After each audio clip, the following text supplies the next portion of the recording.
Very welcome to this new episode of Off to 7,000 Islands, and today I just want to talk a little bit about, well, an experience I made which was another eye-opener, even though it was actually not something new. So, and that's just what we're gonna talk about. We talk about animal transports here in the Philippines and what I've seen. So that's what it is. I live here in the Philippines with my wife. Together we have a small hotel, and let's get into the video.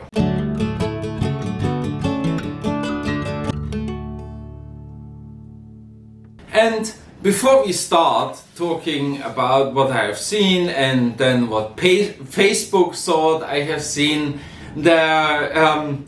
I just want to say a few things, because this is not technically a Filipino thing. This has nothing to do with the Philippines in itself, because animal transports and this kind of stuff, it's something universal, and it's a problem universal. And the difference is maybe in the Philippines you see it, and in Europe I was never confronted with it in person. So that's kind of the difference, I guess. So before you say, oh, the Philippines, blah blah, no, no.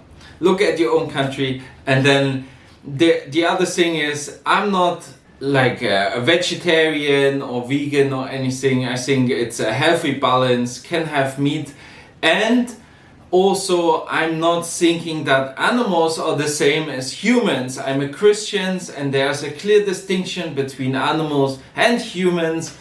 And so, Peter, I'm sorry, you can't use this video. Interesting for me, here in the Philippines we do have a little farm as well, and learning how hard farmers need to work to reach any kind of goal or make any kind of money, and all this kind of stuff was really an eye-opener. And I also travel a lot between Mindoro, where I live, and Manila. Just need to do this, and often I take the ferry, and on the ferry this one time there was an animal transport, a pig transport, and you can smell that from a mile away when there's a pig transport. And I just filmed it and posted it because the pigs looked really ill.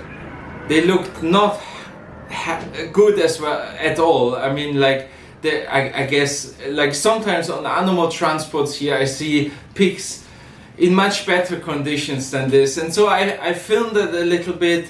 It was really hard, and who knows how long they traveled already, where they came from exactly. And it was just, got me thinking, you know, like when you personally get confronted with it. And then, the pigs were sort of aggravated, and who knows, maybe afraid probably, and the waves and all this kind of stuff. So then the guy, one of the guys, kept on beating the pigs so that they are quiet or whatever. And this breaks your heart. And you know, like, okay, that's gonna be maybe the bacon I'm gonna eat in Manila when I arrive, kind of. You know, all these thoughts go into my head, and I don't want to, you know, like, blame those people who drive those transports, because believe me, I'm sure they wanted to do something else if they could, like driving, I don't know, fridges or something, what is not stinky and smelly, and, you know, like, so don't blame those people who are there on the ground. But it made me, I don't know, I know the video is not very structured, but as a psychologist I do reflect on those kind of things quite a lot.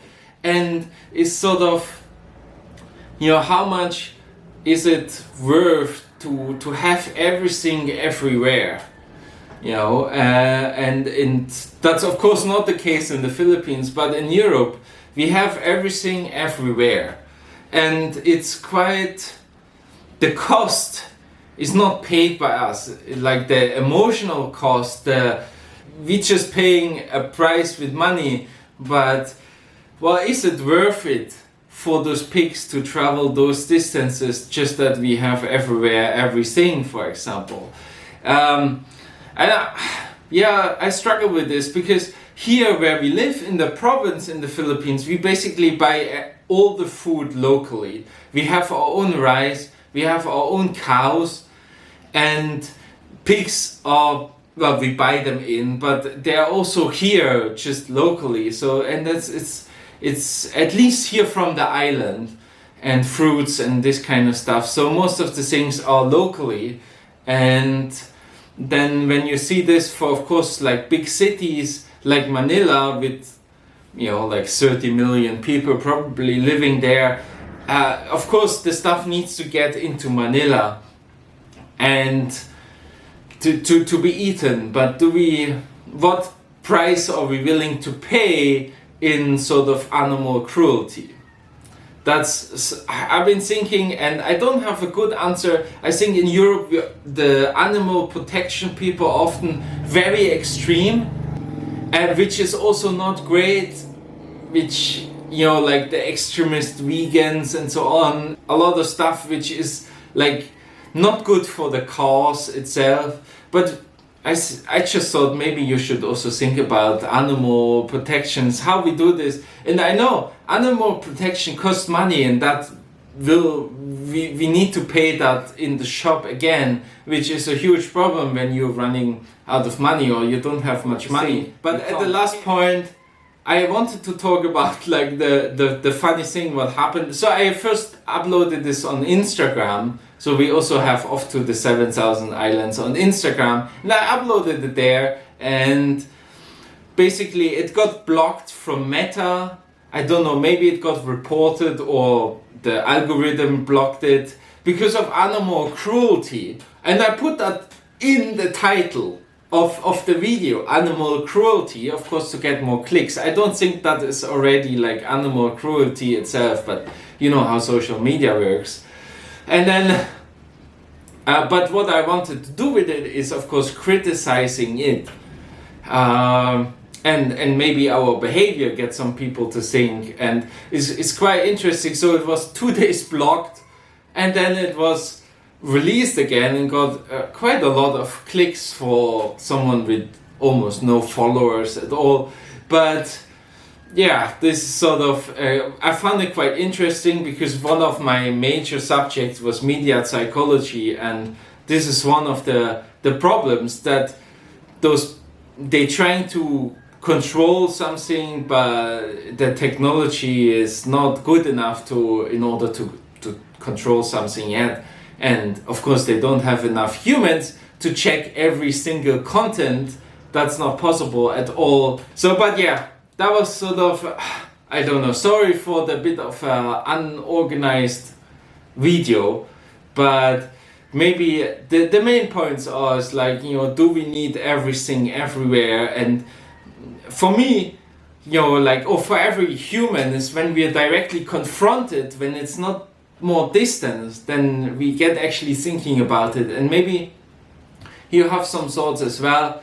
Be respectful, of course, and then write them in the comments. That just something. I know this video will not get many clicks, but I thought I wanted to talk about it. I found it sort of interesting to see in myself, and then also, yeah, not sure how to really what to do about it. I don't think I can do something about it. We do here everything local where we live in the Philippines and for the hotel, but the main reason for this is also it's cheaper. So yeah, it's lots of things to think about. So thank you for watching. I kind of ruined your day maybe, but maybe give it a like. Subscribe to our channel if you haven't and you watched to the end of this video, then please subscribe and share this with some people who might find this interesting as well. So, and I see you next week in the next one, or Friday in the German video. See you then.